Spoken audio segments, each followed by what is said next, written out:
kita bisa berpegang teguh dengan perintah ajaran-ajaran di dalam Al-Quran, dan kita meraih kebahagiaan di dunia maupun di akhirat. Ya, kebahagiaan jika kita menerapkan, kalau bahasa klasik namanya mengamalkan, al-amal. Kalau bahasa kekinian at-tatbiq, mengimplementasikan. Dan itulah orang-orang yang bahagia, hidupnya dengan Al-Quran. Humul qaumul ladzina hudu wa bi fadlillahi qad sa'idu wa li ghairillahi ma qasadu wa ma'al qur'ani fi gorani. Peletaknya adalah Allah dan Nabi. Ini adalah ilmu ilahi, dan referensinya dari Al-Quran itu sendiri maupun dari sunnah Nabi. Kedua-duanya adalah wahyu dan asalib, ya, struktur kebahasaan bangsa Arab. Masalah-masalah yang dibahas di sini yaitu mengambil faedah dari Al-Quran, maka disimpulkan keluar hukum-hukum, akidah, permisalan-permisalan, dan juga nasihat-nasihat. Itu kesimpulan yang bisa diambil dari Al-Quran. Dan dia adalah ilmu agama, bahkan menjadi ilmu yang paling nomor satu, karena membahas firman Allah. Dalam riwayat dikatakan fadlu kalamillah ala sairil kalam ka fadlillah ala khalqih. Al-Imam Nawawi meriwayatkan di dalam kitab Al-Azkar An-Nawawiyah, keutamaan firman Allah atas ucapan makhluk bagaikan keutamaan Allah dengan makhluk. Itu diriwayatkan oleh Imam An-Nawawi yang lahir 631 Hijriah, wafat 676 Hijriah, di dalam kitab Al-Azkar An-Nawawiyah. Kemudian keutamaannya, ya, ilmu yang paling mulia, ilmu Al-Quran. Karena tema-tema yang dibahas di dalam Al-Quran adalah tema-tema yang paling mulia.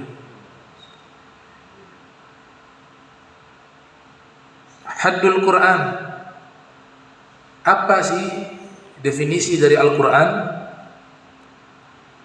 Al-Quran ini secara bahasa diambil dari kata al-qur'u.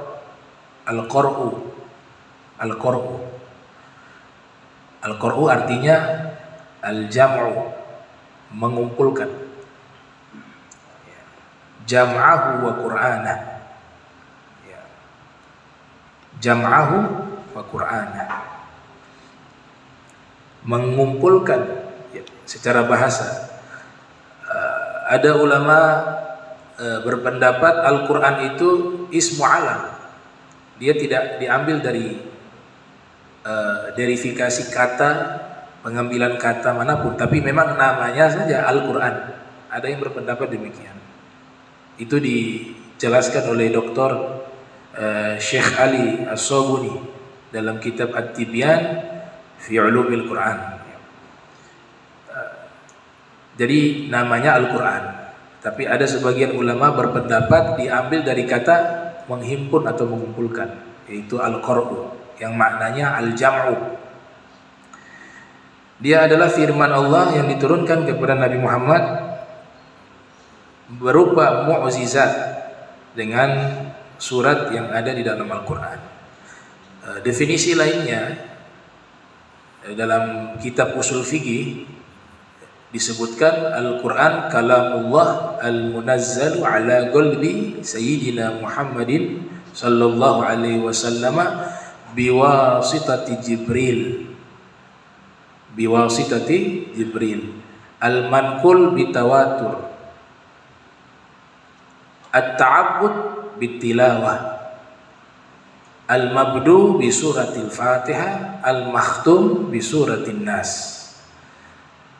Al-Quran adalah firman Allah yang Allah turunkan ke dalam hati Nabi Muhammad.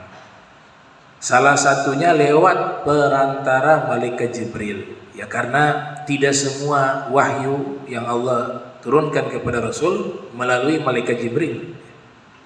Itu salah satu saja cara penyampaian wahyu lewat malaikat Jibril. Tapi banyak cara Allah menyampaikan wahyu kepada Rasul ya. Di antaranya lewat mimpi. Di antaranya lewat suara malaikat Jibril tanpa wujud malaikat Jibril. Di antaranya malaikat Jibril berwujud manusia kemudian menyampaikan wahyu kepada Nabi. Di antaranya Allah berfirman kepada Nabi secara langsung dengan perantara maupun tanpa perantara. Jadi Nabi mendapatkan wahyu itu banyak sekali cara yang Allah berikan wahyu itu kepada Nabi. Itu diterangkan oleh Ibnul Qayyim yang lahir tahun 691 Hijriah, wafat 751 Hijriah, dalam kitab Zadul Ma'ad fi Hadyi Khairil Ibad. Kurang lebih ada 7 apa 8 cara itu. Saya lupa persisnya berapa, tapi ada sekitar itu. Ya, 7 atau 8 cara Nabi menerima wahyu. Salah satunya lewat perantara malaikat Jibril. Biwasitati Jibril. Al-Quran adalah firman Allah yang Allah turunkan ke dalam hati Nabi Muhammad lewat perantara malaikat Jibril. Ya. Diriwayatkan secara mutawatir. Mutawatir jumlah periwayat dengan jumlah yang sangat banyak. Pembatasannya kalau dalam ilmu hadis tidak disepakati. Ada yang mengatakan 3 lebih ke atas namanya mutawatir. Ada yang menyatakan 10 ke atas ya. Dari 10 orang yang meriwayatkan disebut mutawatir. Itu pendapatnya As-Suyuti. Sebagaimana dikutip oleh Syekh Muhammad bin Ja'far Al-Qattani atau Al-Kuttani dalam kitab Nazmul Mutanafir Minal Hadithil Mutawatir. Bahkan ada yang mengatakan 300 lebih, maka disebut mutawatir, dan seterusnya. Masih terjadi khilaf jumlah mutawatir itu berapa. Tapi Al-Quran ini disepakati dari setiap generasi diriwayatkan secara mutawatir sampai ke zaman kita, dan bernilai ibadah ketika membacanya. Diawali dengan surat Al-Fatihah, ditutup dengan surat An-Nas. Itulah yang disebut dengan Al-Quran. Ada 114 surat, ayat masih terjadi khilaf. Tapi yang mudah dihafal 6.666 ayat. Bahkan ulama kita, mereka buat riset menghitung titik dalam Al-Quran. Ya, Imam Syafi'i itu pernah menghitung titik dalam Al-Quran secara manual. Beliau simpulkan ada 1 juta lebih titik. Begitu juga Ibnu Zawzi Al-Baghdadi yang lahir tahun 510 Hijriah, wafat 597 Hijriah, dalam kitab Fununul Afnan fi Uyuni Ulumil Quran, beliau menyimpulkan ada sekitar hampir 2 juta titik di dalam Al-Quran. Itu definisi Al-Quran. Kemudian surat yang paling pendek di dalam Al-Quran, surat apa? Al-Kautsar. Tapi itu mukjizat, sekalipun dia paling aqsar, paling pendek. Paling panjangnya surat di dalam Al-Quran surat Al-Baqarah. Dan hebatnya Al-Quran bukan hanya ayat menafsirkan ayat atau satu surat menafsirkan surat, tapi juga Al-Quran itu urutannya itu memiliki tafsiran, urutan surat. Maka dulu ada ulama bernama Imam Al-Biqai menulis kitab tentang korelasi antara ayat dengan ayat, surat dengan surat di dalam Al-Quran, ayat dengan ayat dan surat dengan surat di dalam Al-Quran. Judulnya Nazmud Durar fi Tanasubil Ayati Wassuwar. Itu kitab beliau tulis membahas tentang masalah tersebut. Nah,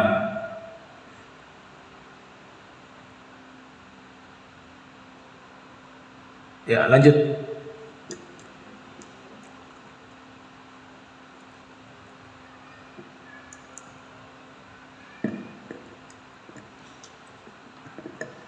Bismillahirrahmanirrahim. اعلم أن للناس في المكي والمدني اصطلاحات ثلاثة أشهرها أن اصطلاحات dia jadi isim anna, ya, isim anna mansub. Istilahatin thalathatan, istilahatin thalathatan. أشهرها أن المكي ما نزل قبل الهجرة. أشهرها المكي. المكي. Ikut tertib ini. Di situ apa? Oh, sini gak ada anna. Iqra.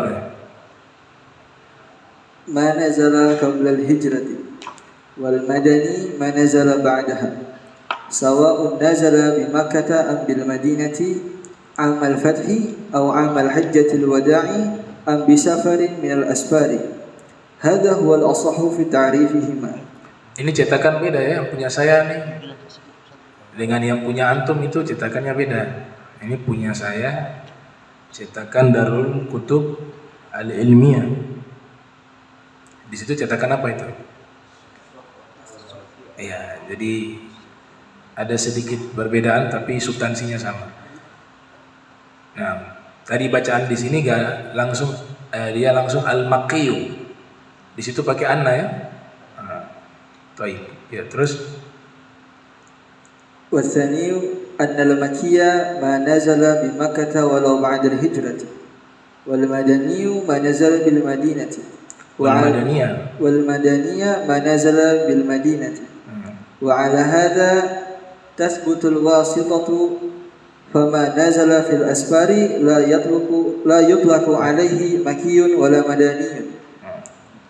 والثالث أن المكي ما وقع خطابا لأهل المكة والمدنية ما وقع خطابا لأهل المدينة.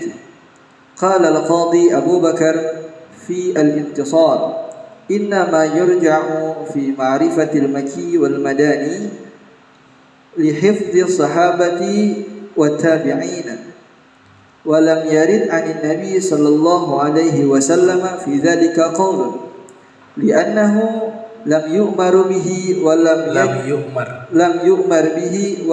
يجعل الله علم ذلك من فرائض الأمة وإن وجب في بعضه على أهل العلم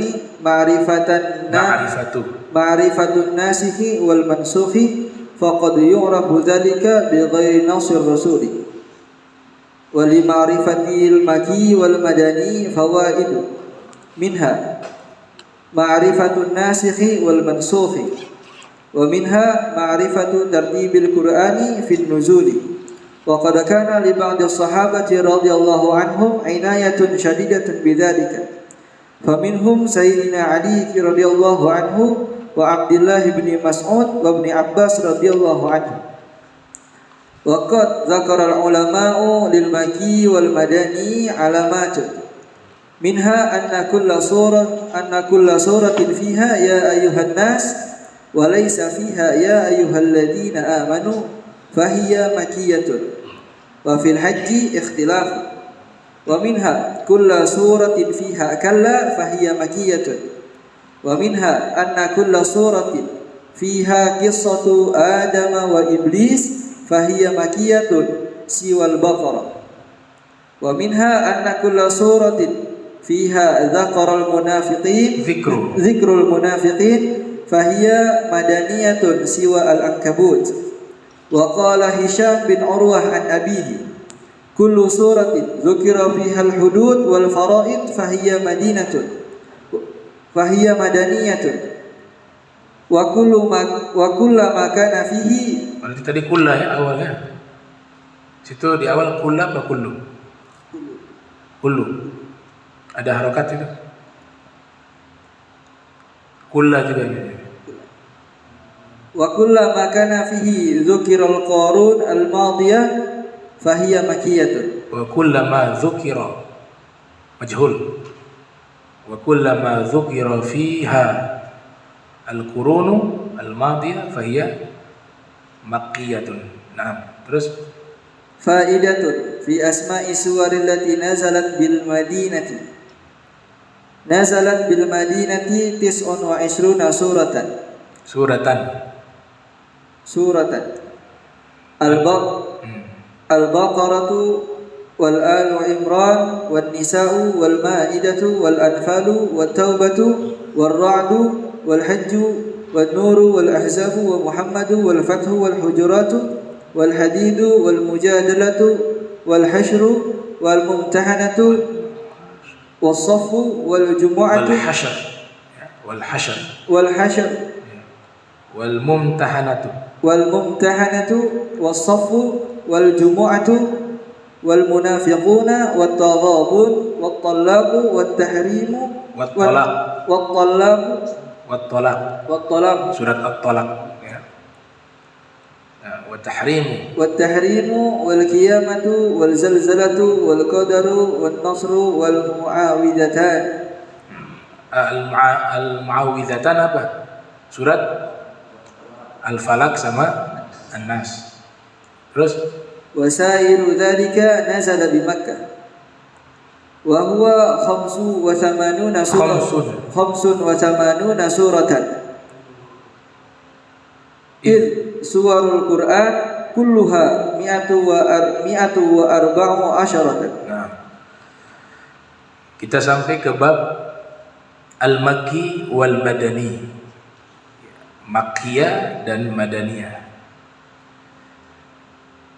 Al-Musannif mengatakan di sini, ketahuilah bahwa sesungguhnya para ulama memiliki 3 pendapat secara garis besar terkait makna Al-Makki wal Madani. Yang paling populer kata Al-Musannif,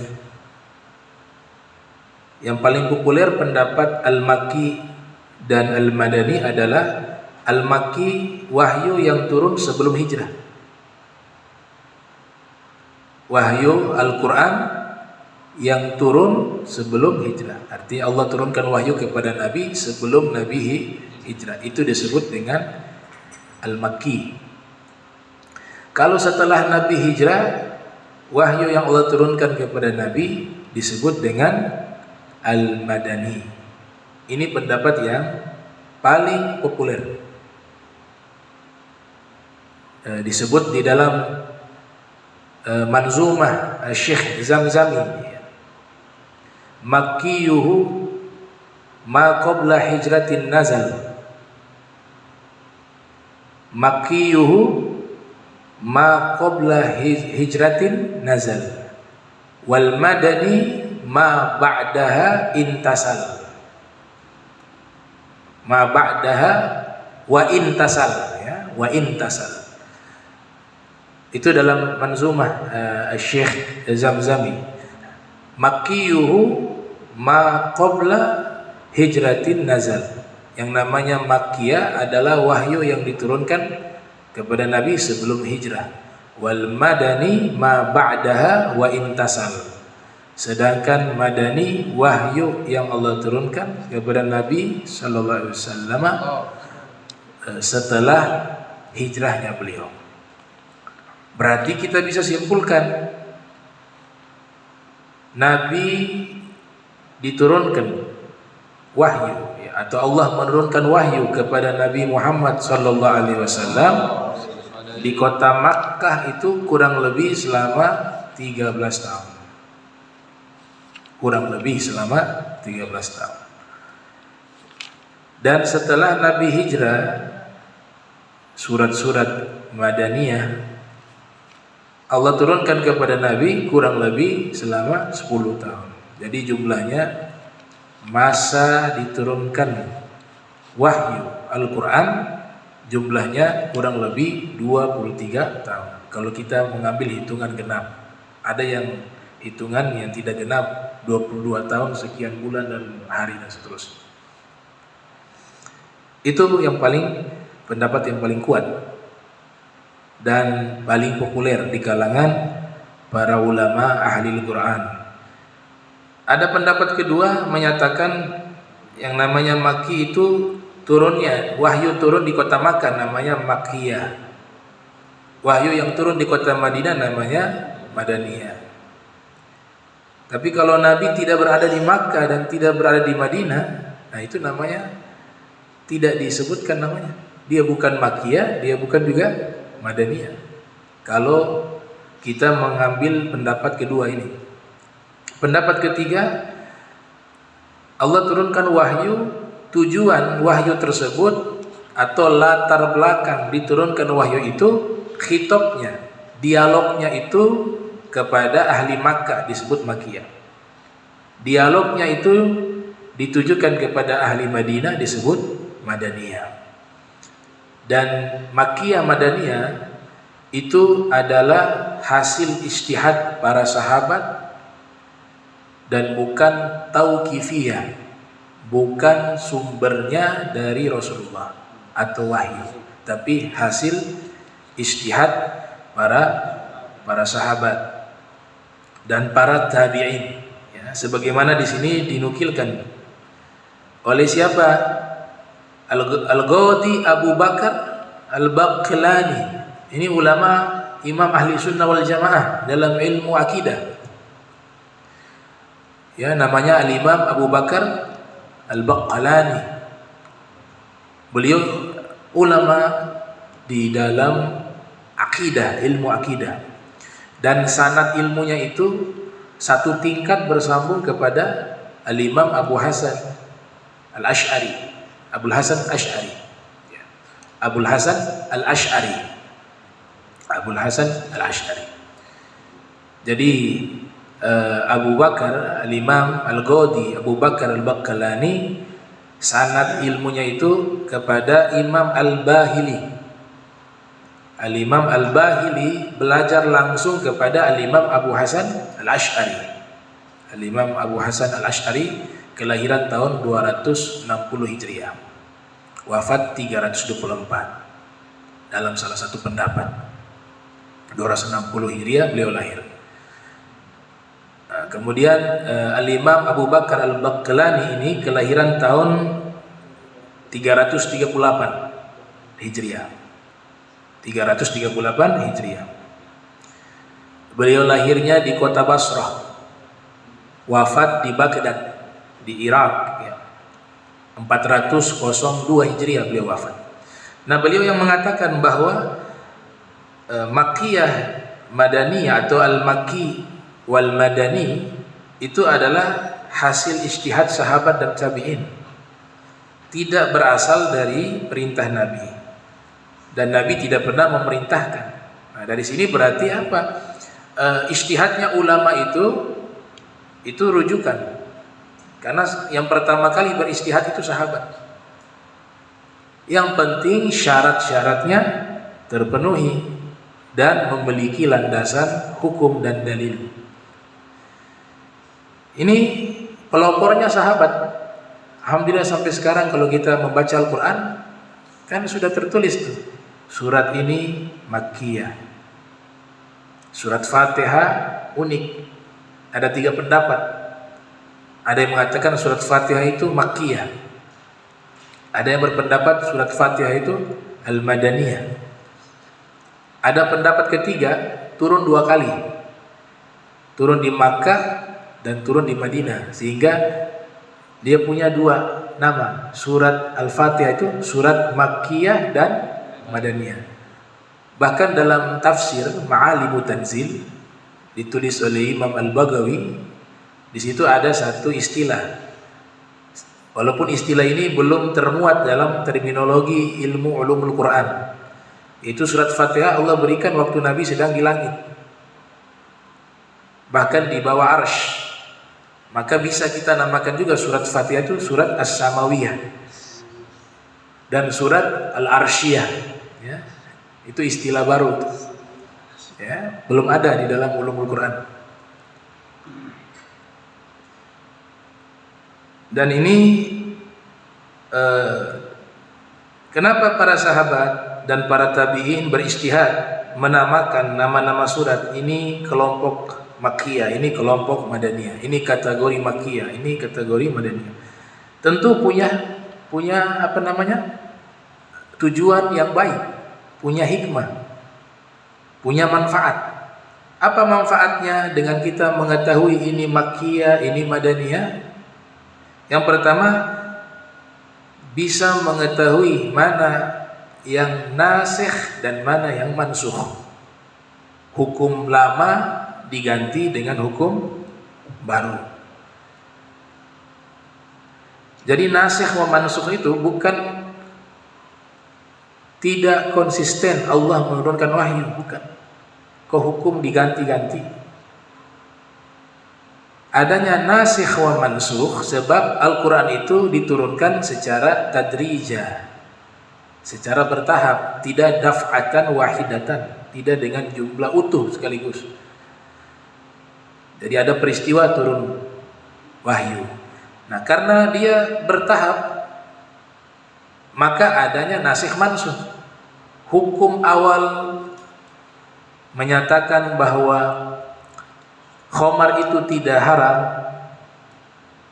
karena kondisi masyarakat di zaman itu, khususnya di Jazirah Arab, itu minuman keras sudah menjadi minuman rutinitas sehari-hari mereka.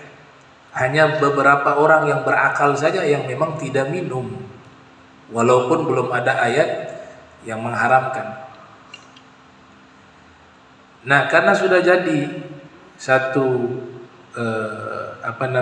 minuman yang menjadi minuman sehari-harinya, maka tidak mungkin secara kejiwaan, secara psikis seseorang itu ketika dilarang berhenti, saat itu juga justru dalam penelitian ilmu medis justru menyebabkan penyakit. Karena dia sudah mudminul khamar, sudah cukup lama minum, sehingga sudah menjadi bagian dari tubuhnya ya, dengan zat-zatnya itu. Maka caranya harus bertahap. Itu secara ilmiah tuh, secara dunia medis. Nah, dakwah juga begitu. Allah menyampaikan berlahan-lahan ya. Pertama dia tidak diharamkan ketika Nabi di Makkah. Tapi ketika Nabi sudah hijrah ke Madinah, mulai bergeser dari makruh sampai pada puncaknya menjadi haram.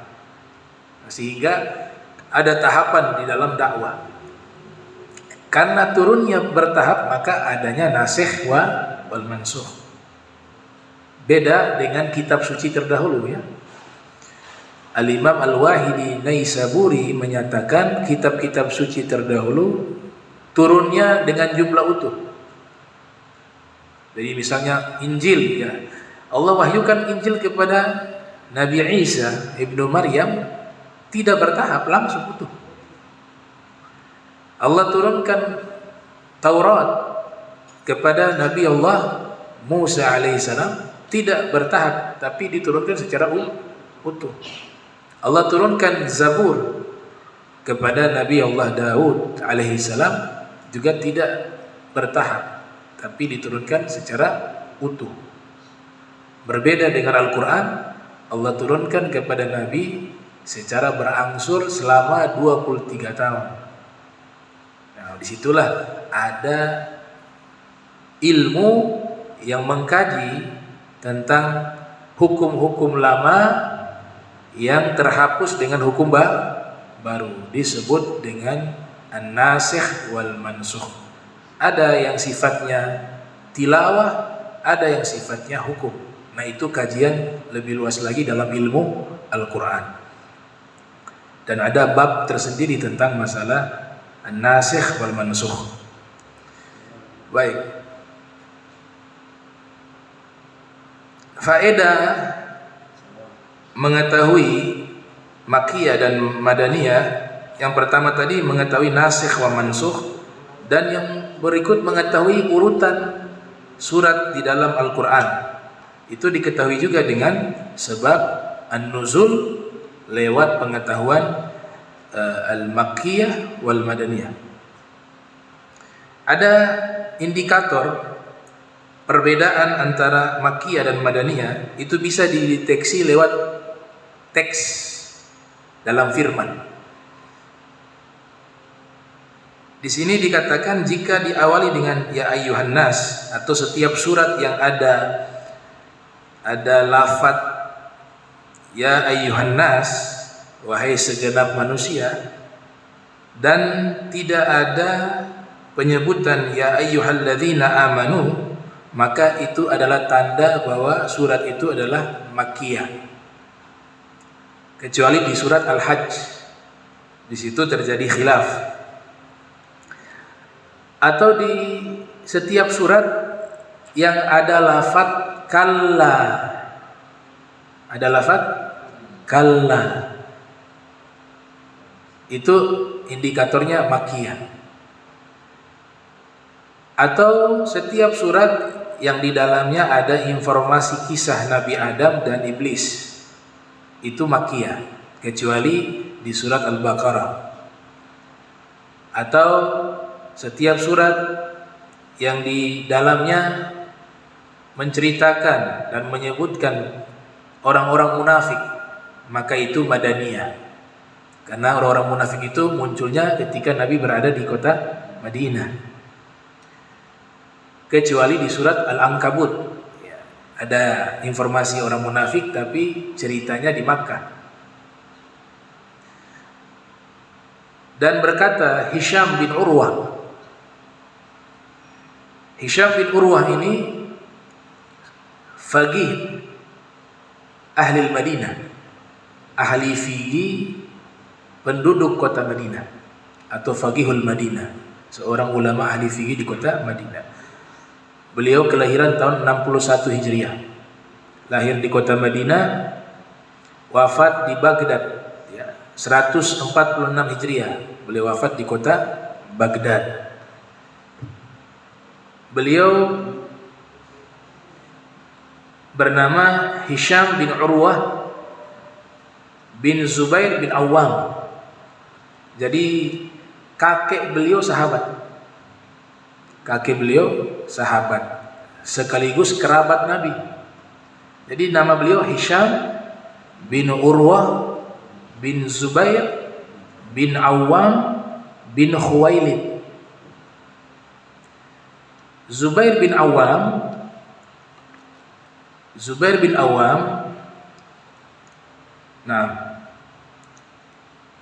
istrinya itu, Allahumma shalli ala sayyidina Muhammad, Asma bintu Abi Bakar.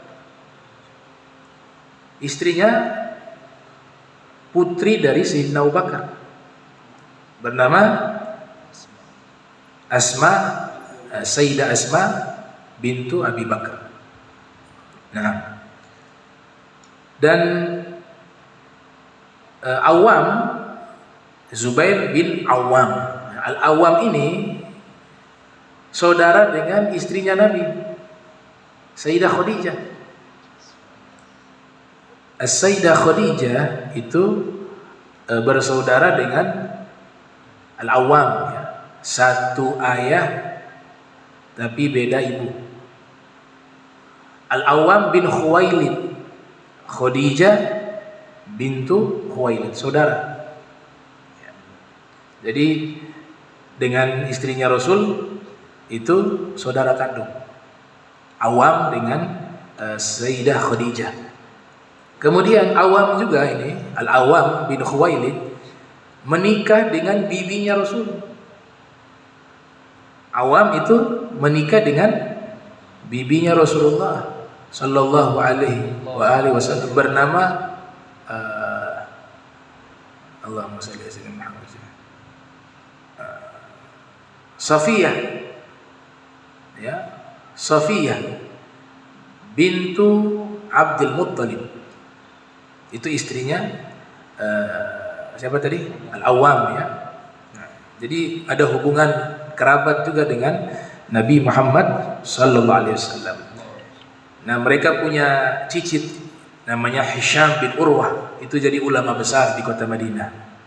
Beliau mengatakan setiap surat di dalam Al-Quran jika disebutkan di dalamnya terkait masalah had, masalah hukum atau masalah waris, maka itu madaniyah. Ya, karena memang hukum itu Allah turunkan ayat-ayat, surat-surat yang membahas tentang hukum itu paling banyaknya itu di Madinah. Kalau di Makkah itu berkaitan masalah sholat saja sebagai hukum. Ya, di Makkah. Di Madinah hukum faraid, hukum zakat, hukum apa lagi? Hukum puasa, ya, hukum haji, hukum umroh, hukum muamalah, hukum riba. Bahkan hukum riba paling akhir. Hukum yang akhir, wahyu akhir yang Allah turunkan hukum riba. Itu di Madinah, ya, di Al-Madinah Al-Munawwarah. Jadi beliau katakan semua surat yang di dalamnya informasi tentang hukum, tentang faraid dan hal-hal yang berkaitan dengan masalah hukum itu madaniyah. Kalau di dalam Al-Quran surat-surat maupun ayat-ayat yang umumnya informasi tentang masa lampau, al-qurun al-madiyah, kisah-kisah yang terjadi di masa lampau, biasanya pakai kata idh itu kalau di awal tuh. Ya, idh. Nah, idh itu artinya menceritakan masa lampau yang terjadi, bukan cerita fiktif tapi faktual. Itu biasanya adalah makiyah. Ya, itu biasanya makiyah, luar biasa. Ini kitab luar biasa, jenius. Ya. Beliau bisa simpulkan ilmu Al-Quran sedemikian ringkas, intisarinya dihidangkan kepada kita oleh Al-Mujaddid Al-Alim Dr. Sayyid Muhammad Ibn Alwi Al-Maliki Al-Hasani. Nah, ya. Di sini beliau simpulkan faedah wahyu yang diturunkan di kota Madinah itu 29 surat. 29 surat diturunkan di kota Madinah. Surat Al-Baqarah, Ali Imran, An-Nisa, Al-Ma'idah, Al-Anfal, At-Taubah, Ar-Ra'd, Al-Hajj, An-Nur, Al-Ahzab, Surat Muhammad, Surat Al-Fath, Al-Hujurat, Al-Hadid, Al-Mujadilah, bisa Al-Mujadilah, bisa Al-Mujadalah, Al-Hashr, Al-Mumtahanah, As-Saff, Al-Jumu'ah, Al-Munafiqun, At-Taghabun, Surat At-Talaq, At-Tahrim, Al-Qiyamah, Al-Zalzalah, Al-Qadar, An-Nasr, Al-Mu'awwidhatani. Itu semuanya turun di kota Madinah. Sisanya turun di Makkah. Jumlahnya 85 surat di Makkah. Berarti lebih banyak mana? Makkiyah, ya. Makkiyah itu 85 surat, sedangkan di Madinah 29 surat. Jadi selain daripada surat yang disebutkan tadi, itu turunnya di Makkah. Jumlahnya ada, kalau dijumlahkan tadi yang Makkiyah dan Madaniyah, jumlah suratnya adalah 114 surat. Nah. Iqra.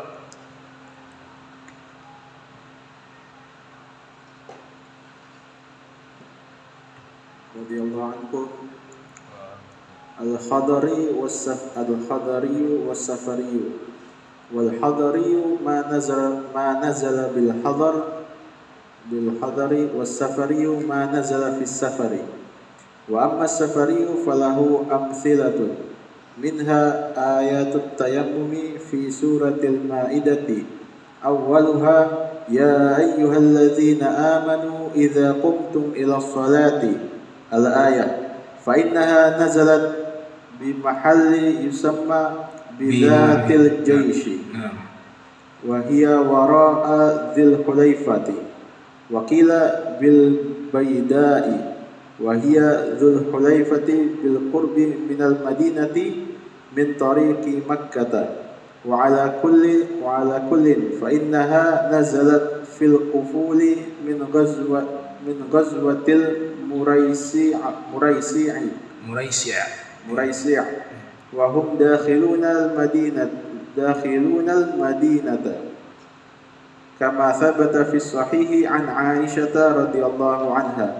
ومنها سورة الفتح نزلت في شأن الهديبية كما أخرجه الحاكم في كراع الغميم واد بينه وبين المدينة نحو 170 ميلا وبينه وبين مكة mil ya, hitungan jarak ya. Terus وبينه وبين مكة نحو 30 ميلا ومن عسفان إليه ثلاثة أميال. Nah, 3 amyalin. وأمثلة الحضري كثيرة لكونه الأصل فلا يحتاج إلى تمثيل فلا يحتاج إلى تمثيل لوضوحه. تنبيه تقسيم القرآن باعتبار المكان والزمان وتقسيم نزول القرآن إلى مكي ومدني. Situ tanbihum wa taqsimu nuzulil Quran. Beda ya? Beda.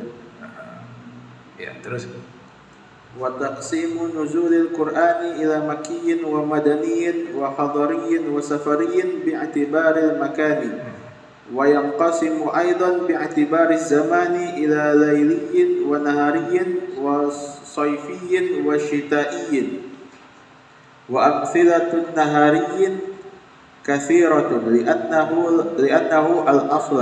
وأمثلة النهار كثيرة لأنه الأصل. وأما الليلي فمن أمثلته آيات تحويل القبلة. ومن أمثلة الصيفي آيات الكلالة وهي قوله تعالى يستفتونك قل الله يفتيكم في الكلالة إلى آخر سورة النساء.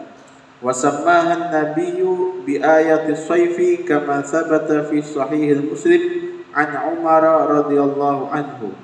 ومن أمثلة الشتاء قوله تعالى ومن أمثلة الشتاء. Kalau alif lamnya dilepas baru dibaca kayak tadi syita'in. Tapi kalau sudah ada ziyadah alif lam dibaca asy-syita'i ya.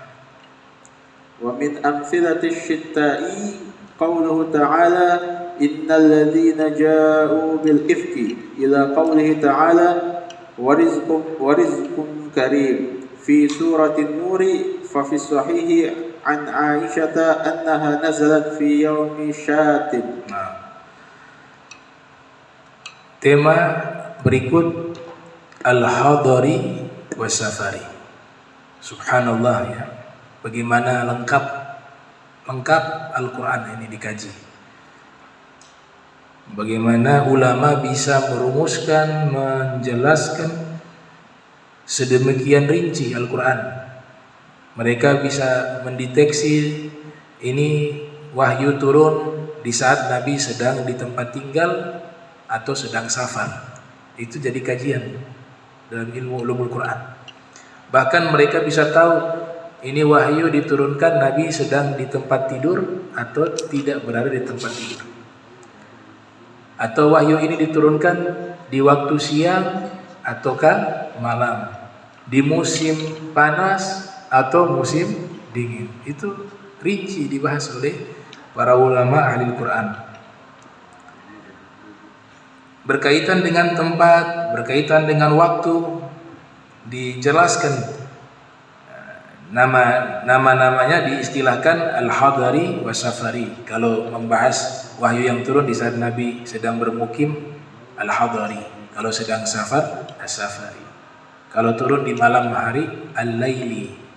Di siang hari, an-nahari. Turun wahyu di musim panas, as-soifi. Di musim dingin, asy-syita'i. Turun di atas kasur, al-firashi. Dan seterusnya dan seterusnya. Luar biasa luar biasa. Ini mukjizat juga nih. Ya. Bisa serinci itu. Setiap surat ayat yang Allah turunkan ada keterangan itu. Walaupun tidak semua ya. Asbabun nuzul itu apakah semua ayat ada asbabun nuzul? Enggak. Tapi kebanyakan ada. Di antara kitab yang membahas masalah asbabun nuzul dan juga nanti akan dibahas di dalam kitab Zubdatul Itqan, yaitu kitab Lubabun Nuqul fi Asbabin Nuzul karya Imam As-Suyuti. Ya, jadi keterangan-keterangan tersebut dibahas dalam ilmu ulumul Quran ya. Turun wahyu di saat Nabi bermukim ataupun sedang safar. Di antara contoh di sini yang Nabi menerima wahyu di saat sedang safar, tidak berada di tempat mukim, yaitu ayat tentang tayamum. Ayat tentang tayamum itu diturunkan di saat Nabi sedang safar. Di mana atau di surat mana ayat itu? Surat Al-Maidah. Di surat Al-Maidah.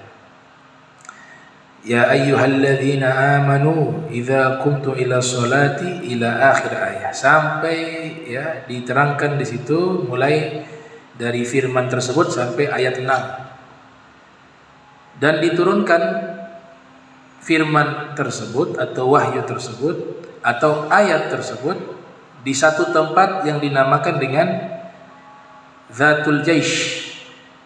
Nah, di situ turunnya ayat tentang tayamum. Tepatnya berada di bagian belakang Dzi Hulaifah di kota Madinah ya. Ada tempat miqat. Tempat miqat haji dan umroh. Atau disebut juga di tempat Al-Baida. Dalam satu pendapat turunnya di tempat yang namanya Al-Baida yang berada ya dekat sudah dengan kota Madinah dari menuju arah jalan ke kota Makkah. Dan semuanya ini itu diturunkan ayat tersebut fil quful. Mana quful? Al-quful kembali pulang dari satu peperangan namanya perang Muraisy'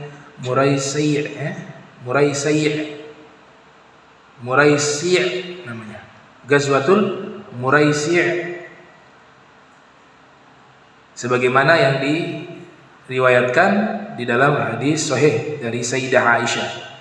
Itu contoh wahyu yang turun di saat Nabi safar. Dan masih banyak juga wahyu-wahyu atau surat maupun ayat yang diturunkan di saat Nabi safar. Di antaranya di sini surat Al-Fath. Inna fatahna laka fatha mubina. Itu di Hudaybiyah.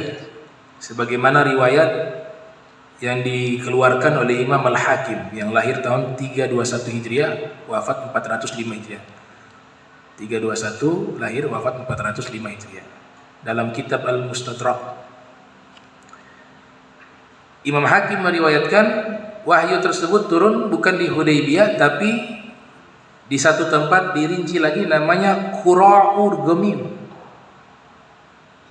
Nama tempatnya Qura'ul Ghamim.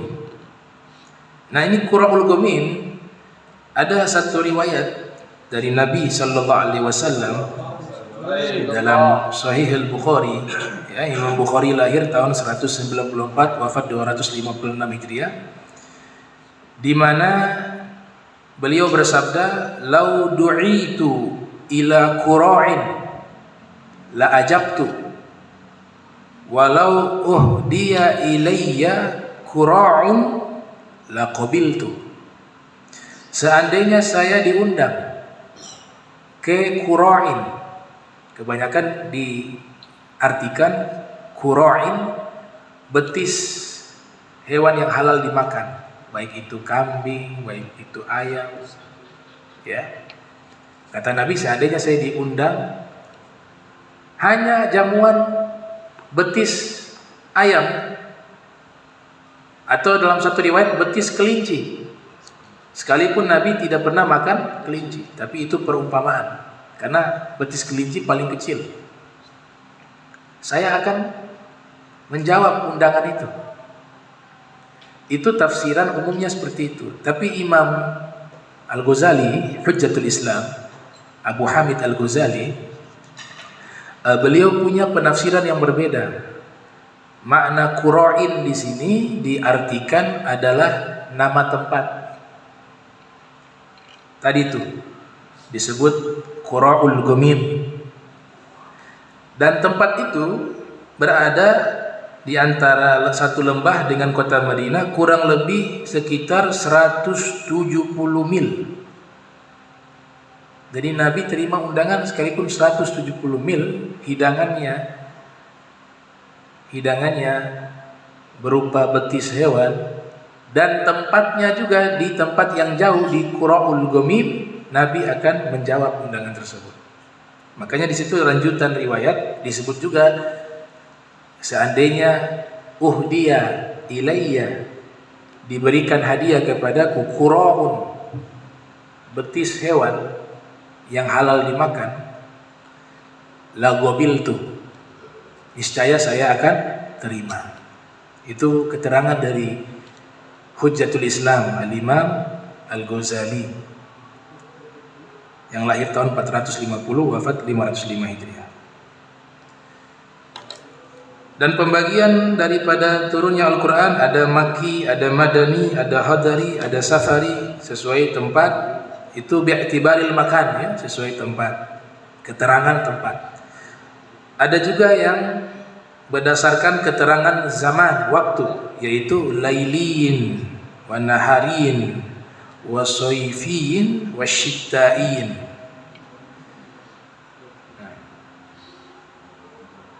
Dan banyak sekali contoh-contoh yang nahari, dan juga banyak contoh-contoh yang al-laili. Kemudian yang contohnya soifi itu ayat tentang al-kalalah. Itu penjelasan cukup panjang juga. Dan juga akhir dari surat An-Nisa yang disebut dengan ayat yang turun as-soifi, di musim panas. Sebagaimana thabata fi sahihi Muslim, ya, termuat di dalam Sahih Muslim dari Sayyidina Umar bin Khattab.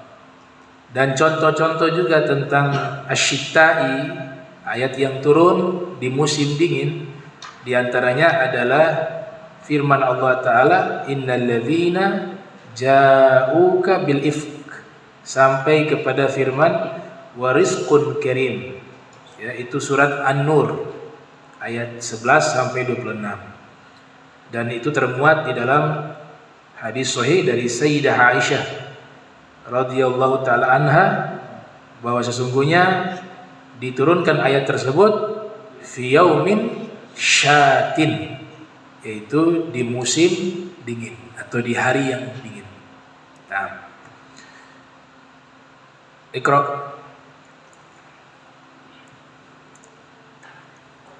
Bismillahirrahmanirrahim. Radhiyallahu ankum.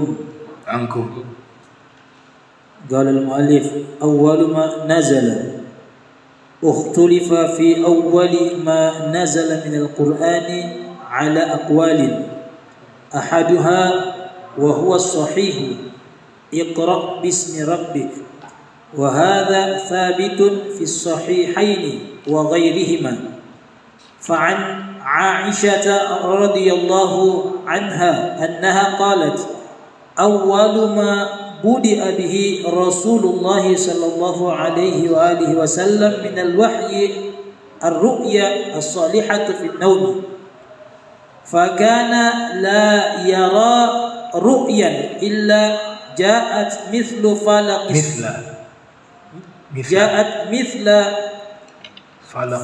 الصبح ثم حبب إليه الخلاء وكان يخلو بغار حراء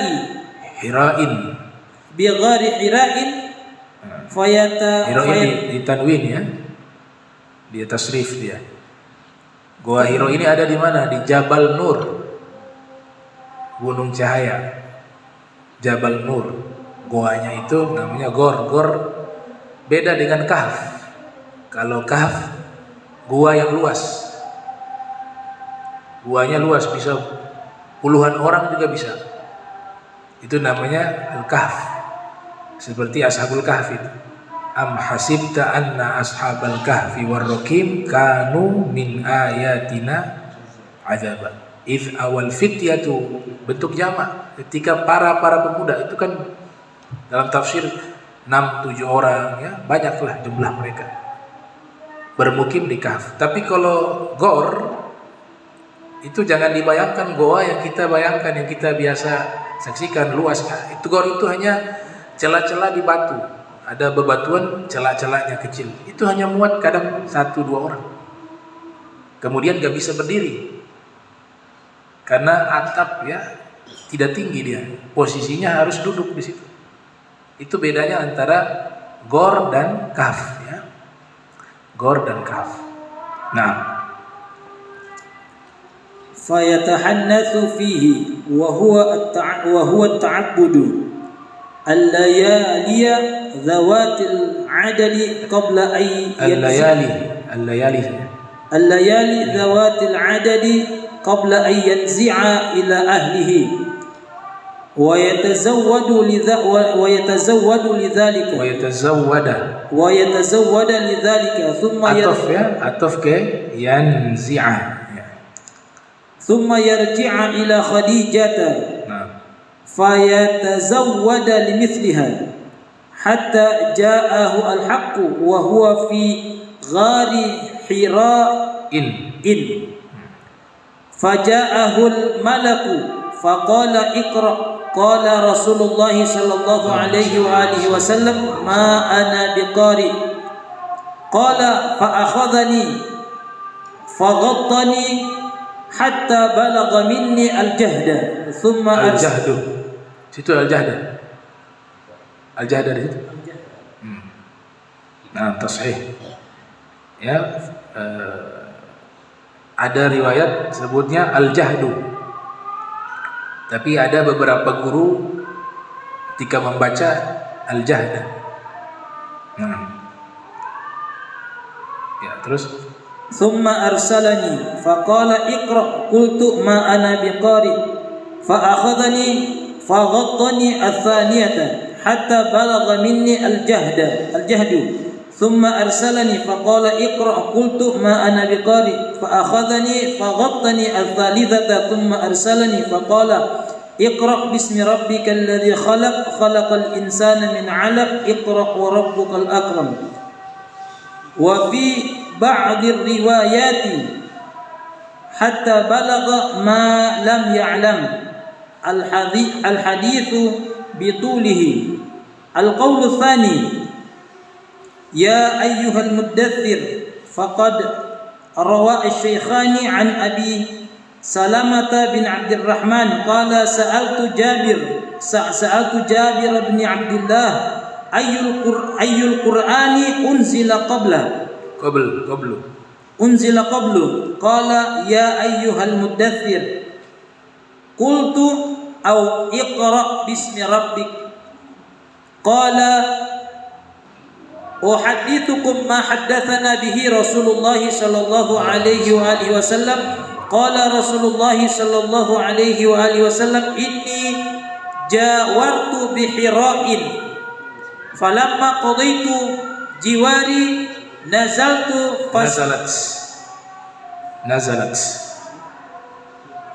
situ nazalat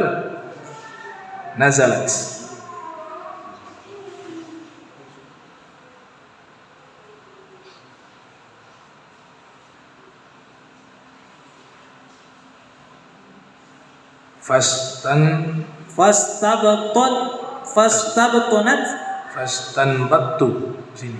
Situ fastabtantu alwadiya fastanbattu alwadi. Naam. Terus fanazartu amami wa khalfi wa an yamini wa shimali thumma nazartu ila samai fa idza huwa yani jibrilu فأخذتني رجفة فأتيت خديجة فأمرتهم فدثروني فأنزل الله يا أيها المدثر قم فأنذر لكن العلماء أجابوا عن هذا التعارض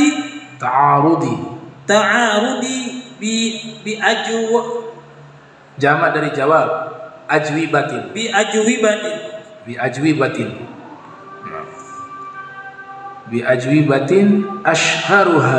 ashharuha anna al-murada bil awliyati fi hadithi Jabir awwaliyatu makhsusatun wa hiya awwaliyatul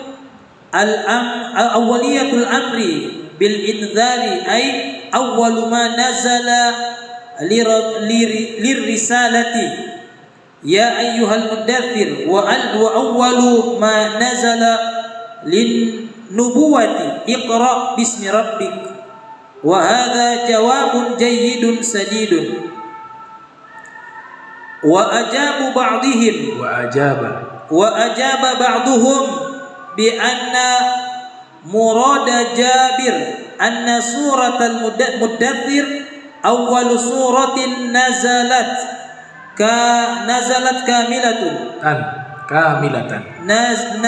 kamilatan wa hadha la yu'aridu an iqra anna iqra awwalu ma nazala mutlaqan li'annaha lam tanzil kulluha bal nazala minha sadruha wa yu'ayyidu hadha annahu jaa fi riwayatin ukhra an Jabir nafsuhu fi sahihain taukid ya an Jabir nafsihi fi sahihain anna Rasulullah sallallahu alaihi wa alihi wasallam qala baina ana amshi id sami'tu sautan minas sama'i farafa'tu ra'si fa idzal malaku alladhi ja'ani bihira'in jalisun ala kursiyyin baina as-sama'i wal ardi faja'ithtu minhu ru'ban faraja'tu faqultu zammiluni fadatharuni fa'anzalallahu ya ayyuhal muddaththir qawluhu fil hadithi al-malaku alladhi ja'ani bihira'in yadullu ala anna hadhihi al-qissati mutaakhiratun. Tunggu. Tadi itu yang di sana rajfatan ke apa tadi itu? Yang sebelum zammilun itu? Yang faraja'atu faqultu zammiluni. Yang sebelumnya fadatharuni. Sebelumnya apa? Faja'iftu. Nah, di sini enggak ada. Ya. Nah, sini tidak ada di sini. Sengaja cetakan beda biar kita saling ini mengoreksi. Nanti bisa tanyakan langsung ke murid-murid beliau. Nah, cetakan kalau dari rekomendasi murid-muridnya itu mungkin lebih asah. Ya.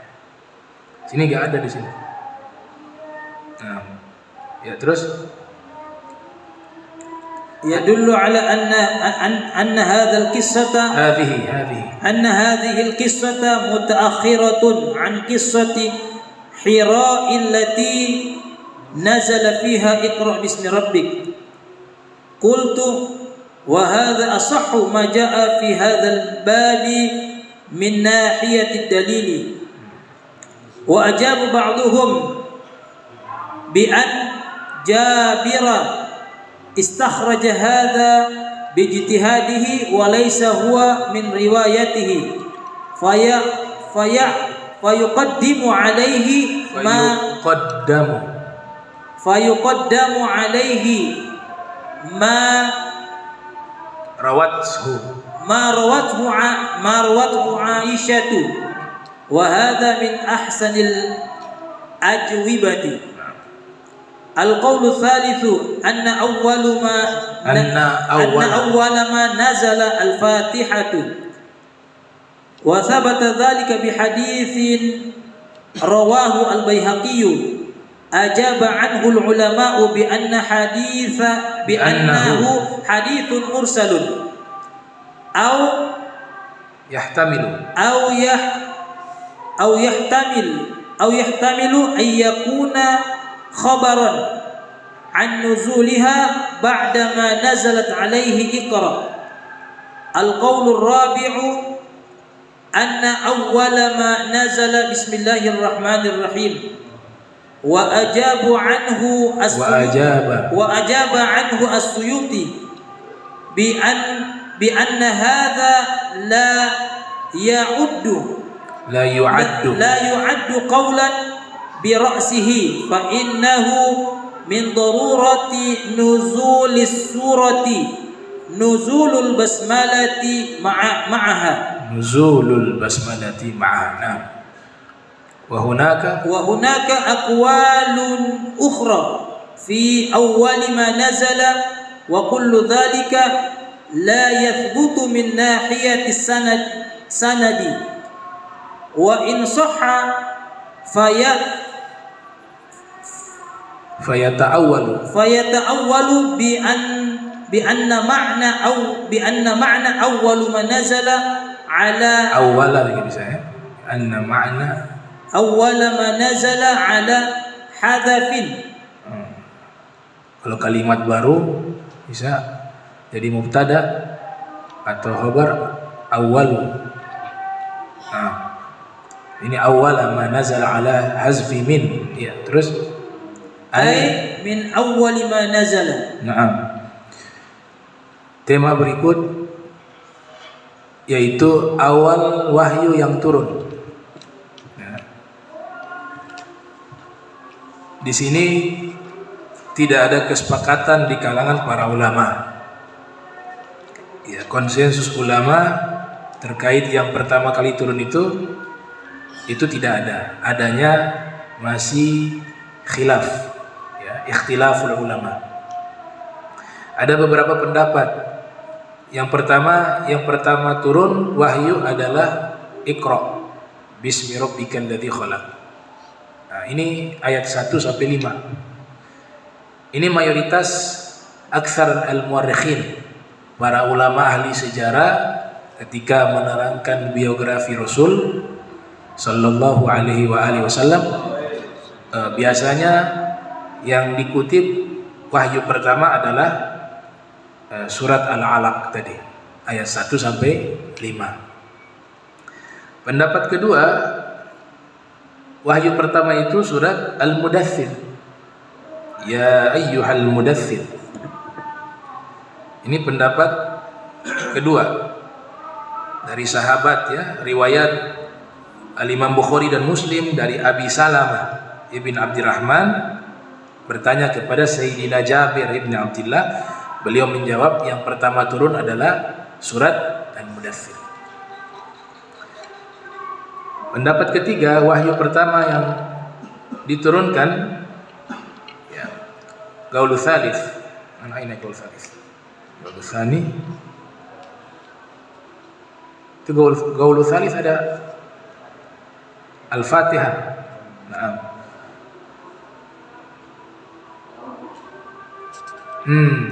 Pendapat ketiga, suratul Fatihah adalah wahyu pertama yang diturunkan.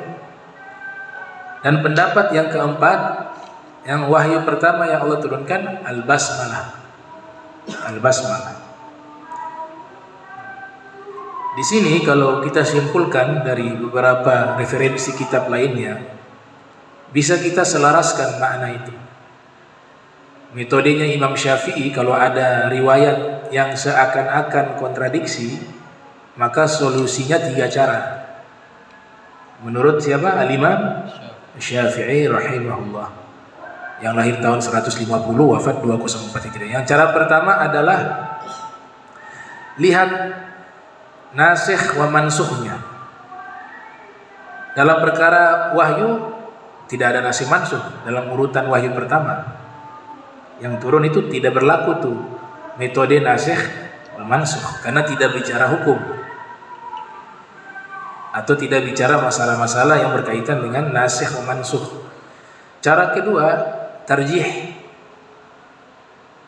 Diseleksi riwayat yang paling kuat mana di antara riwayat tersebut. Cara yang ketiga adalah al-jam'u atau jam'un nusus. Jam'un nusus, mengselaraskan riwayat tersebut. Jadi 3 riwayat tadi, 4 riwayat tadi digabung jadi satu. Nah, maka disimpulkan di sini wahyu pertama itu adalah surat Al-Alaq ayat 1 sampai 5. Dia dari ayat 1 sampai 5 tidak utuh satu surat. Tapi kalau wahyu pertama yang Allah turunkan dengan jumlah ayat lengkap dalam satu surat, itu surat Al-Mudaththir dan surat Al-Fatihah. Adapun basmalah, di sini Imam Suyuti ya mengatakan bahwa dia berbarengan dengan surat Fatihah. Surat Fatihah turun ya berbarengan dengan basmalah. Itu jawaban yang simpel dari Al-Imam Suyuti. Ya. Nah, jadi pendapatnya demikian. Ada pendapat-pendapat ulama lainnya, mereka berpendapat begini dan begitu, itu pendapat masing-masing. Karena ini kan masalah zonni, ya, spekulasi, bukan mutlak, bukan ijtihad, bukan berupa satu pendapat yang disepakati. Tadi dari awal saya mengatakan awal wahyu yang turun itu masih banyak perbedaan di antara kalangan para ulama. Tapi kalau kita ambil jalan tengah tadi, wahyu pertama tetap Iqra tadi. Iqra wahyu pertama, ayat 1 sampai 5. Berbentuk ayat. Tapi kalau wahyu pertama dengan surat yang lengkap, surat Al-Mudaththir. Atau riwayat yang lain surat Al-Fatihah. Dan basmalah bagian dari surat Fatihah. Maka basmalah juga termasuk yang awal tuh turun selesai misalnya. Nah, itu namanya jam'un nusus, menggabungkan nas-nas. Baik, masih bisakah lanjut lagi nih? Boleh ya? Asik soalnya kitabnya ya. Kitabnya ajib. Jazakumullah khairan. Iqra. Bismillahirrahmanirrahim. Walam alhamdulillah wa nafa'ana bil fid dharain amin. Awailu makhsusatun. Awala ma nazala bi Makkah Iqra bismi rabbik wa awala ma nazala bil Madinah suratul Baqarah. Wa qila qaulul mutaffifin. Ulang awail makhsusah. Awalu ma nazala bi Makkah ya. Ulang lagi kan.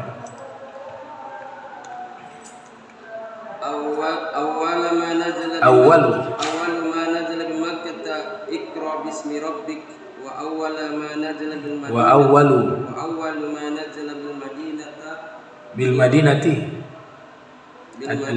suratul Baqarah wa qila wailul lil mutaffifin wa akhiru ma nazala bi Makkah suratul Mu'minun suratul Mu'minun wa akhiru ma nazala bil Madinati suratul Bara'atin awwalu ma nazala fil qitali uzina lil ladzina yuqataluna bi annahum zulimu awwalu ma nazala fi syanil khamri yas'alunaka 'anil khamri wal maisiri awwalu suratin unzilat fiha sajdah sajadah an-najmu rawahu al-Bukhari. Awwalu ma nazala fil Nazala. ma nazala fil at'amati bi Makkah Fil at'imati. bi Makkah qul la ajidu fi ma uhiya ilayya muharraman wa bil madinati innama harrama alaikumul maitata. Akhiru ma nazala ikhtalafa al ulama'u fi dhalika ala aqwalin asharuha anna akhiru ma nazala anna akhira ma nazala Qauluhu. yastaftunaka qulillahu yuftikum rawahu Shaykhani. Wa qala Ibnu Abbas akhiru ayatin nazalat ayatul riba rawahu al-Bukhari wa hiya qawluhu ya ayyuhalladzina amanu ittaqullaha wa daru ma baqiya minar riba. Wa qala aidan akhiru ayatin nazalat wattaqu yawman turja'una fihi. Wa qala sayyidun musayyib akhiru ayatin nazalat ayatit daini. Qala Asyuti wa huwa mursalun sahihun Isnadi. al-isnadi. Wa yumkinul jam'u bainal qawli tsani wa ma ba'dahu bi annaha nazalat Kulluha daf'atan wahidatan biha fil mushafi. Wa yasduqu ala kulli minha annaha akhiru ma nazala wa hina idin yata'awwalu al-qawlu al-awwalu bi annahu akhiru ma nazala faraidi wal ahkami. Lakin yushkilu ala hadha ma warada anna qawlahu ta'ala al-yawma akmaltu lakum dinakum nazalat bi Arafata amal hajjatil wada'. wajhul iskali huwa anna Nah, ini sekarang akhir wahyu yang turun. Tadi kan awal wahyu yang Allah turunkan. Pembahasan berikut ini akhir wahyu yang Allah turunkan. Jadi wahyu paling akhir itu wahyu apa? Di ayat apa? Di surat mana? Sama dengan tadi. Awal wahyu yang turun ada khilaf, bukan masalah yang disepakati. Maka akhir juga, akhir wahyu adalah satu permasalahan yang masih diperdebatkan oleh para ulama. Tapi yang paling populer pendapat-pendapat tersebut bahwasanya yang paling akhir, ya, ada beberapa pendapat yang masyhur. Itu di surat An-Nisa ayat 176. Yastaftunaka qulillahu yuftikum. Ini yang paling akhir dalam satu pendapat. Dan ini ada di dalam Sahih al-Bukhari dan Muslim. Pendapat lain mengatakan yang paling akhir adalah ayat tentang riba. Ya ayyuhalladzina amanu taqullaha wa dharu ma baqiya minar riba. Surat Al-Baqarah ayat 278. Ini pendapatnya Ibnu Abbas. Dan juga diriwayatkan di dalam Sahih al-Bukhari. Ada juga yang berpendapat ayat yang paling akhir adalah di surat Al-Baqarah atau wahyu yang paling akhir, yaitu surat Al-Baqarah ayat 281. Wattaqu yawma turja'un fihi.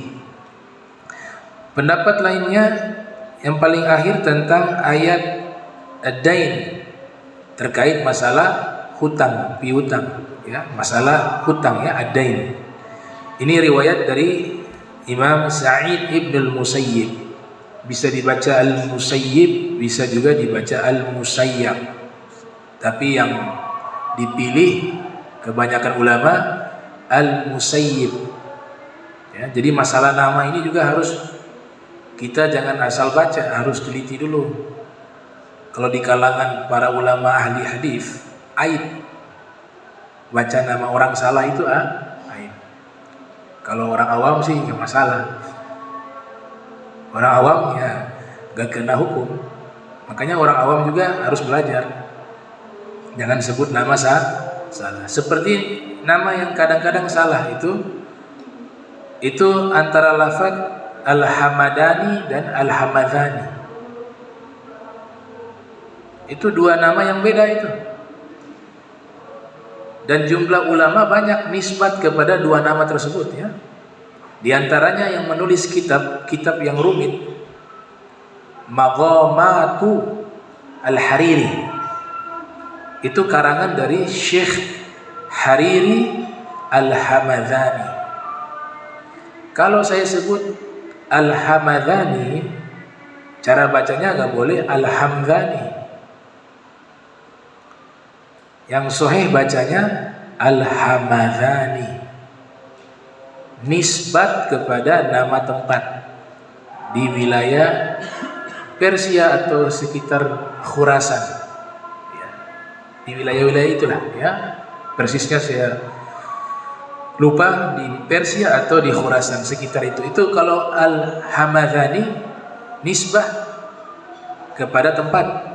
Tapi kalau ada ulama yang di bagian akhir namanya tertulis Al-Hamadani, maka itu nisbat kepada nama suku Gobila. Dan cara bacanya, kalau yang suku huruf mimnya disukun, Al-Hamdani, bukan Al-Hamadani, Al-Hamdani. Kalau nisbatnya nama tempat, huruf mimnya dibaca fathah menggunakan huruf Al-Hamadani, ya, Al-Hamadani. Begitu juga nama ulama Sa'id Ibnul Musayyib, itu yang paling ashah. Ada juga yang membaca Sa'id Ibnul Musayyab. Beliau ini tabi'in senior ya, kelahiran tahun 15 Hijriah, lahir di kota Madinah, wafat 94 Hijriah. Wafatnya di Baghdad. Wafatnya di kota Madinah juga, mohon maaf. Lahir di Madinah, wafat juga di Madinah. Lahir tahun 15 Hijriah, wafat pada tahun 94 Hijriah. Beliau berpendapat wahyu yang paling akhir yang diturunkan adalah ayat tentang hutang, ad-dain. Dan Imam Suyuti memberikan komentar itu mursalun, sahihul isnad, hadis mursal. Memang kalau hadis mursal ke Sayyid Ibn Musayyib diterima ya, hadis mursal sahih secara sanad. Kemudian al-musannif Dr. Sayyid Muhammad Ibn Alwi al-Maliki al-Hasani, beliau mengambil jalan tengah, tidak mentarjih mana pendapat yang paling kuat, wahyu yang paling akhir yang Allah turunkan.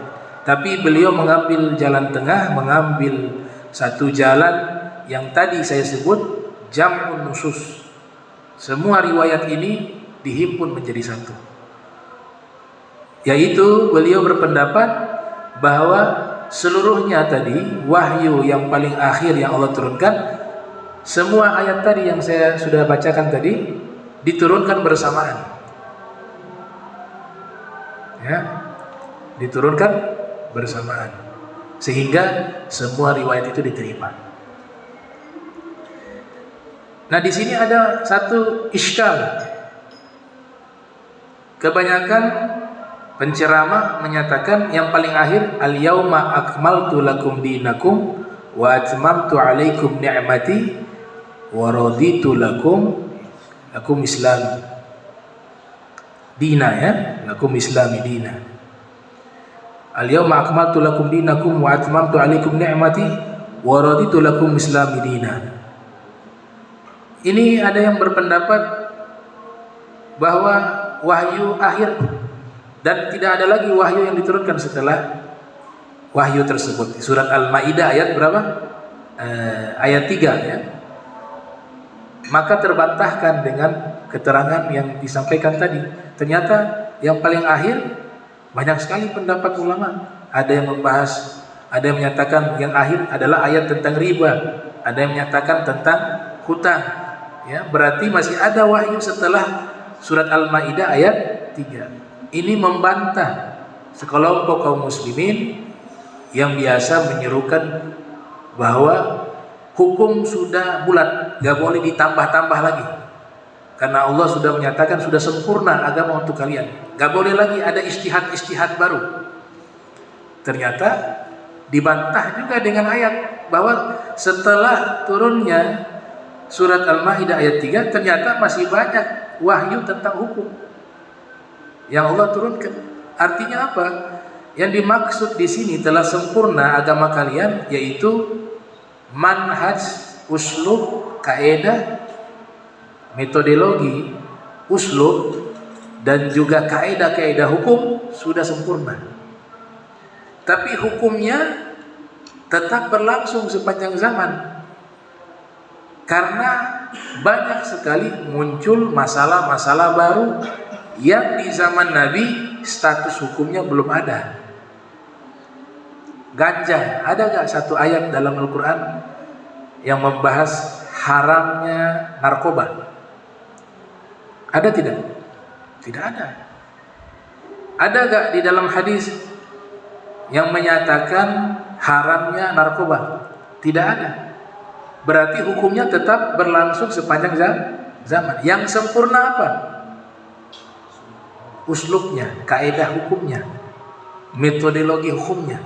Ya, Manhajus Salaf fi Fahmin Nusus, kitab karya Syed Maliki, ada metode dalam memahami nas. Karena hukum itu tergantung juga masalah baru. Jadi hukumnya tetap harus ada. Ijtihad hukum itu selalu ada sepanjang zaman. Maka ulama mengatakan narkoba haram. Kenapa? Karena disamakan dengan khamar, merusak akal. Itu namanya apa? Manhaj. Jadi hukum dikatakan hukum sudah selesai dengan turunnya surat Al-Maidah ayat 3. Ternyata terbantahkan juga dengan wahyu yang membahas tentang hukum riba, hukum hutang piutang yang dianggap sebagai wahyu yang paling akhir. Jadi kita bisa paham sempurna metodologinya, kaidah hukumnya sudah sempurna. Tapi hukumnya itu tidak berakhir di zaman Nabi. Hukum akan berjalan sepanjang zaman, ya, dengan menggunakan kaidah-kaidah yang ada. Yaitu, jadi al-yauma akmaltu lakum dinakum, seperti itu. Seperti kopi, hukum kopi halal apa haram? Gak ada dalil di dalam Al-Quran menyatakan kopi itu halal. Begitu juga tidak ada satupun ayat yang menerangkan hukum kopi itu haram. Demikian juga di dalam hadis. Kenapa tidak ada satu ayat pun yang menerangkan status hukum kopi? Dan itu akan berkembang. Ada sirup juga, orson, ya. Hukum teh. Kalau teh ini memang sudah lama ada, ya. Tapi sepengetahuan saya belum, secara kemampuan saya, ya, sepengetahuan saya juga belum dapat riwayat yang benar-benar kuat Nabi minum teh.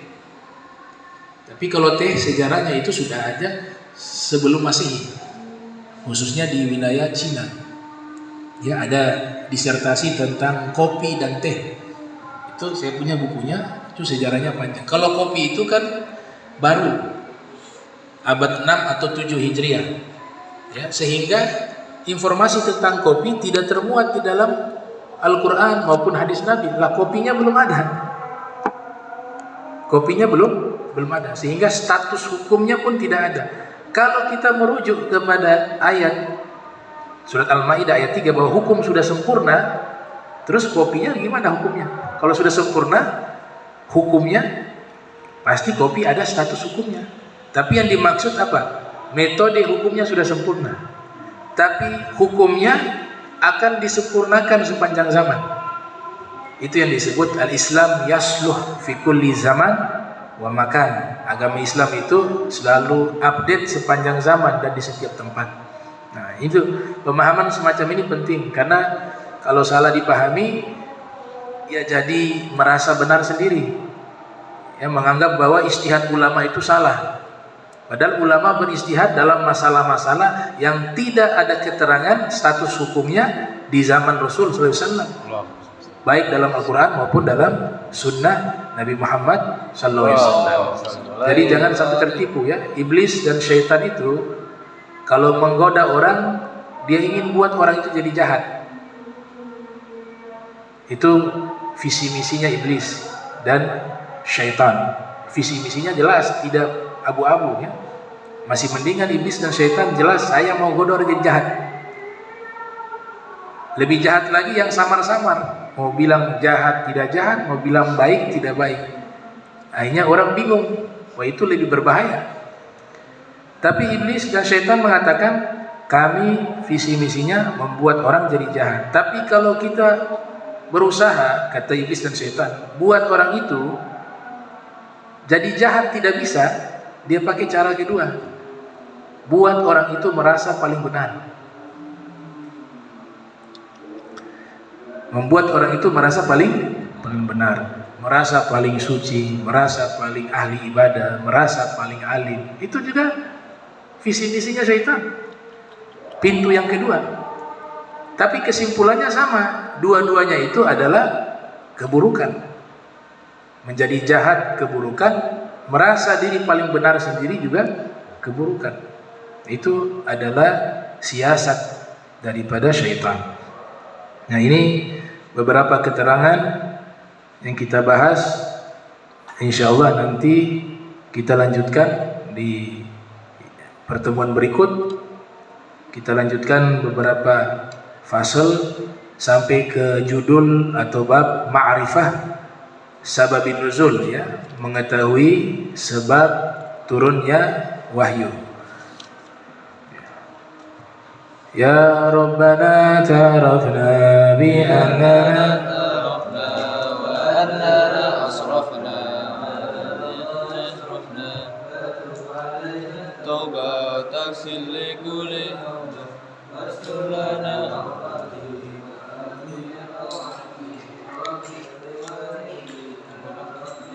mauludina sahiril illani wa kulli lima habba au jirati au suhba wal muslimina ajma'a amin ya rabbi asma' fadla wa judan manna la biktisabin minna bil mustafa rasuli nahza bi kulli suli salla wa sallam rabbi alaihi adda hasbi wa alihi wa sahbi ada tashid subi walhamdulillahi wa fatanahi